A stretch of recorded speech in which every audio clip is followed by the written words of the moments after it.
नमस्कार दोस्तों, एक नई लर्निंग के साथ हाजिर हूँ और आज के इस स्टॉक स्पेसिफिक लर्निंग में हम लोग चर्चा करेंगे टाइम टेक्नोप्लास्ट को, जिनका कारोबार हम लोग देख पा रहे हैं, वेबसाइट्स के थ्रू देख पा रहे हैं कि इनका कारोबार जो है वो प्लास्टिक्स और टेक्नोप्लास्ट से इनका कामकाज स्टार्ट होता है और कहते हैं कि 40 से ज़्यादा प्रोडक्टिविटीज़ हैं इनके पास।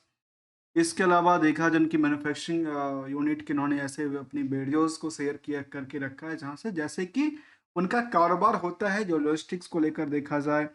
बड़ी-बड़ी हाइड्रोजन्स जो जो ट ड्रम बनते हैं उसको लेकर देखा जाए, बाकी सब चीज़ों को देखा जाता है। कहते हैं कंपोज़िट सॉल्यूशन को लेकर के विज़न फॉर द फ्यूचर को और इसमें कंपनी में आईबीसी को चाहे वो मॉक्स फ़िल्म्स की बात करा जाए या कंपोज़िट सिलेंडर का कारोबार में देखा जाए।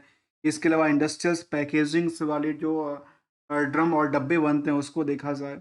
इंफ्रास्ट्रक्चर्स प्रोजेक्ट भी कंपनी करती है, ऑटोमोटिव्स कंपोनेंट्स भी इनके पास हैं और साथ में lifestyle product and the materials handling की बात भी इन्होंने कहा है और इनकी प्रेज़ेंस की बात भी कहती हैं और करीब 25 सालों से ज़्यादा का एक्सपीरियंस है। 34 प्लस प्रोडक्शन फैसिलिटीज़ की बात करती है और 8 रीजनल ऑफिसेस कंपनी के पास अवेलेबल हैं, चाहे इंडियाज़ हों। एनुअल्स प्रेजेंटेशन की बात की इंडिया एनर्जी वीक की बात इन्होंने रखा था। जो कंपनी के अंदर ग्रुप्स कंपनी है उसमें काफ़ी सारी कंपनी शामिल है। वाईपीए, इलियसेंस, ईपीवी एंड एनईडीज जैसी कंपनी भी इनके शामिल कहती है। क्यों नहीं, हम इस कंपनी को लेकर थोड़ा सा समझेंगे, जिस कंपनी का मार्केट कैप कहता है 8,900 करोड़ और मार्केट में जो इसकी फंडामेंटली बुक वैल्यू कहता है वो कहता है 112 का। इंट्रिंसिक वैल्यू कहता है 252 का। करंट सिचुएशन की प्राइस 400 के आसपास की रेजिस्टेंस के लिए तैयार हो रही है, जबकि हायर टू हायर उन्होंने 474 तक को टच किया था। बॉटम में भी जगह बनाई थी 170 60 के आसपास स्ट्रॉन्ग पोजीशन की बात उन्होंने रखी थी। कंपैरिजन करें इंडस्ट्रियल की पी से तो आज भी इनकी जो स्टॉक है वहाँ पे लोगों का इंटरेस्ट कम है कंपैरिजन टू द अदर कंपनियों से जो उनकी इंडस्ट्री की बाकी कंपनियां हैं। अर्निंग पर शेयर के सवाल पे देखें तो अर्निंग पर शेयर काफ़ी बेटर करता है। 1 रुपये का शेयर वाली कंपनी करीब 14 रुपये की पर शेयर अर्निंग करता है और इसमें यदि मार्केट की ग्रोथ की तरफ देखें तो इसमें 26 एक्स का वेर कहता है, जिसकी वजह से मार्केट 394 पे अटकी है। यदि आरओई का डेटा की बात करें, आरओसी की बात करें तो 12% से 15% रिस्पेक्टिवली की बात करती है, जबकि मैनेजमेंट अपने निवेशकों को ट्रस्ट बिल्डअप करने के लिए डिविडेंड की पार्ट भी देती रही है। इसके अलावा प्रमोटर की होल्डिंग भी 51% बनी हुई नजर आती है। डेट टू इक्विटी रेशियो 0.32 और करंट रेशियो का जो नंबर है वो भी करीब 2.25 का है। इसके लिए थोड़ा सा ज़्यादा है। इसके लिए एक रिकन्सिलेशन की पार्ट बनती है, जिसके लिए हम समझेंगे आखिर जो मार्केट के लिए हमने एक फॉर्मूला बनाया है जिसका नाम है R2R, जहाँ पे risk to return, risk to reconciliation और रिस्क टू रिवार्ड की हम लोग चर्चा करेंगे। जो टाइम टेक्नोप्लास्ट है इन द मल्टीनेशनल्स, जो कि collaborated involved in the manufacturing of the technology and the innovation driven polymers की बात उन्होंने रखी थी। कहते कंपोजिट प्रोडक्ट और इनके अलावा अलग अलग रिपोर्ट्स उन्होंने साझा किया था। उन्होंने मार्केट क्या बाकी सारी चीज़ों को लेकर के अपनी दिखाई थी, उसमें भी हम थोड़ा सा पॉइंट टू पॉइंट की चर्चा करेंगे। उस पॉइंट टू पॉइंट की चर्चा में देखा गया कि पिछले 1 सालों में जो स्टॉक मार्केट की डिमांड सप्लाई के बेसिस पे जो परफॉर्मेंस रहा है वो इनकी बिज़नेस के ग्रोथ के अकॉर्डिंग तो अभी फ़िलहाल हम नहीं कंपेयर कर पा रहे हैं, करेंगे आगे चल कर के। फ़िलहाल ये देखा जाए तो कहती है कि 1 साल में 128% की ग्रो करती है और लास्ट 5 सालों में इनमें 531% तक की ग्रो उन्होंने दिखाई है। जबकि रिजल्ट की पार्ट को लेकर के आर्टिकल चल रही थी, जो नेट प्रॉफिट राइज़ करती है करीब 40% के आस-पास, जो कि क्यू-आर-क्यू का डेटा रहा है। सॉरी, वाई-ओ-वाई का डेटा रहा है। तो चलिए उनका भी हम ज़रा समझने की प्रयास करते हैं।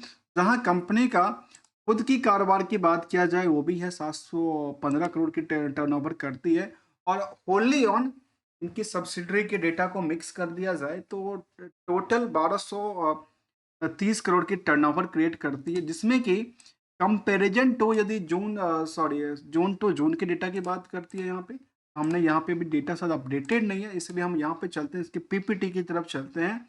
और कंपनी Q2 का डेटा जब शामिल किया था, उसमें कहती है कि हमारे पास करीब 15% की जो है वो इसमें ग्रोथ लेवल था।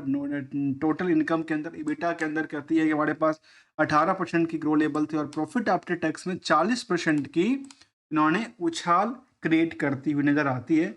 इसके अलावा यदि कंपनी का इंडिया के अलावा ओवरसीज कारोबार में, जहाँ पे वॉल्यूम ग्रोथ की बात उन्होंने 16% से लेकर के 18% तक की बात रखी है, और ये लगातार एक ग्रो एरियाज के अंदर फिल करती हुई नजर आती है। बेस्ड ऑन रेगुलेटरीज जो कि रिपोर्टिंग है उसके अकॉर्डिंग कहता है कि पॉलीमर जो प्रोडक्ट है उसमें इनका जो रिवेन्यूज एंड एबिटा की बात करती है, जहाँ पे 13% से लेकर के 14% तक इन्होंने अपनी ग्रोथ लेवल को दिखाई गई है।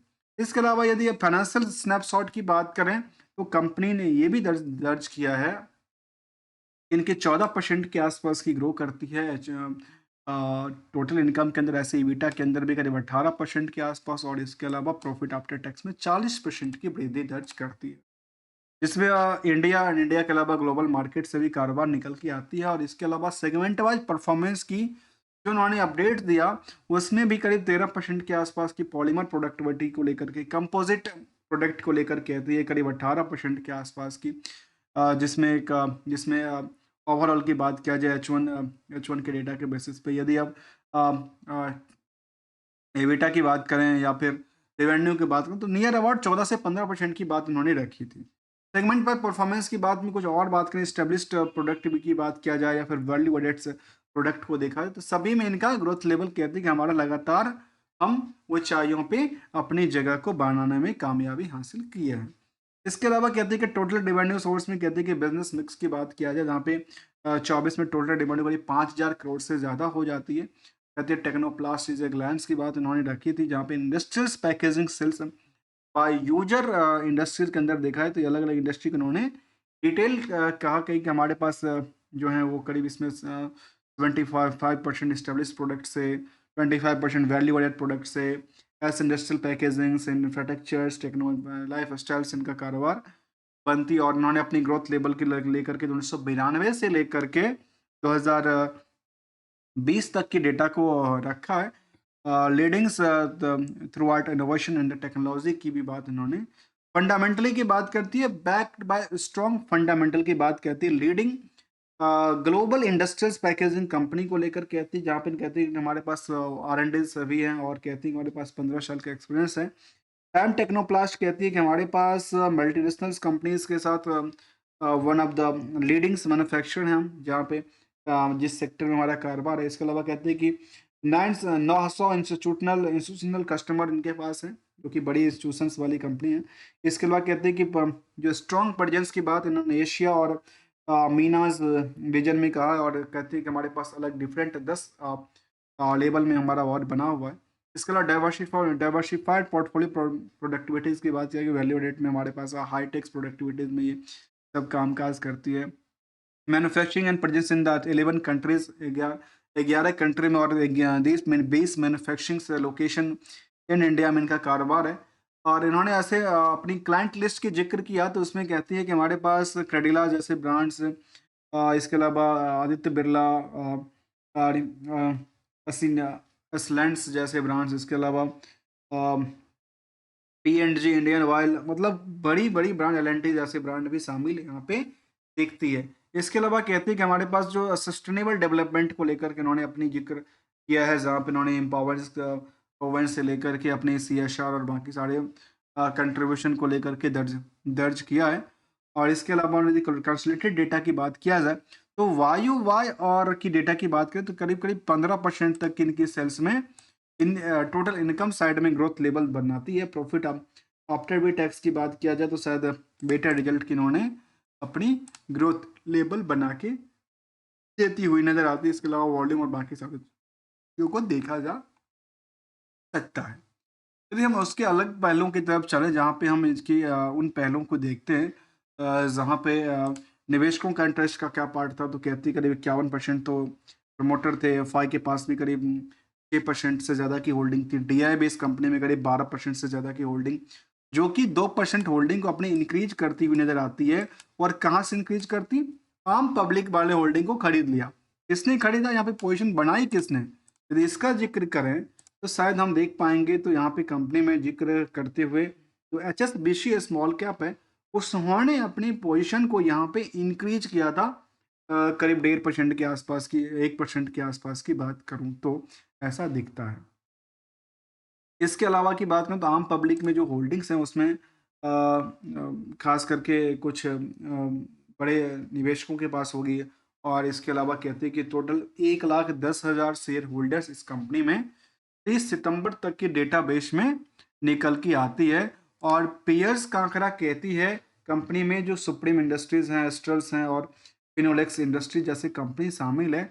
उसी में टाइम टेक्नोप्लस एज पर द मार्केट कैप के बेसिस पे देखा जाए तो यहाँ पे एज पर द पी के रेशियो से देखेंगे तो फिलहाल यहाँ पे काफ़ी कम का भीड़ का आंकड़ा कहता है। बस भीड़ के पीछे क्या था? भीड़ के पीछे इनकी जो स्ट्रेटजी थी वो लगातार बढ़ने रही थी, और लेकिन जो परफॉर्मेंस लेवल था वो लगातार बढ़ती नजर आ रहा, मतलब फंडामेंटली स्ट्रॉन्ग। और यहाँ पे लोगों का रुझान लगातार क्या हो रही है? बढ़ती जाती है।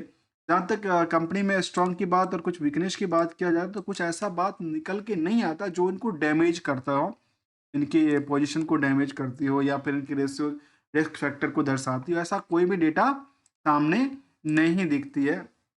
हमने इसको पॉइंटेड व्यू से समझने का प्रयास किया है, जिस कंपनी का नाम था टाइम टेक्नोप्लास्ट। और एक सिंपल सी गोल्डन रूल को हम लोग समझते हैं, क्योंकि मार्केट में हर समय ट्रेडिंग होती रहती है, जो भी टाइम फिक्स किया गया है। तो उसमें जब भी इंटर करते हैं, उसमें इंटर करने के टाइम पे सबसे पहला मोटिव होता है जो कितने दिन के लिए स्टे करना है, उनको ध्यान रखना है स्टे को लेकर के। स्टे के अलावा वो स्टे जैसे करेंगे तो उसमें फिर ध्यान रखना पड़ेगा जो हमें कितना परसेंटेज की हम रिस्क ले सकते हैं, हमारी रिस्क कितना होगी, हमारी प्रॉफिटेबिलिटी कितनी परसेंट की हम एक्सपेक्ट कर रहे हैं। इन दोनों की आंकड़ा को भी जानना जरूरी है, जिसके लिए खुद की रिस्क फैक्टर को देखना जरूरी होगा कि हम 10%, 20%, 30% के रिस्क के साथ काम करना चाहते हैं, या एसएल के साथ निकलना चाहते हैं, या इसके हिसाब से खुद की प्रिंसिपल होगी, खुद की एक स्ट्रेटजी होगी। तो शायद बेटर रिजल्ट के साथ हमेशा प्रॉफिट, दिखती हुई प्रॉफिट को बुक करना चाहिए। और ज़्यादा लॉस यदि हो रहा हो तो इसमें एसएल का बिल्कुल करना चाहिए। अदरवाइज एवरेज और हेज करने से सॉल्यूशंस नहीं मिलती है।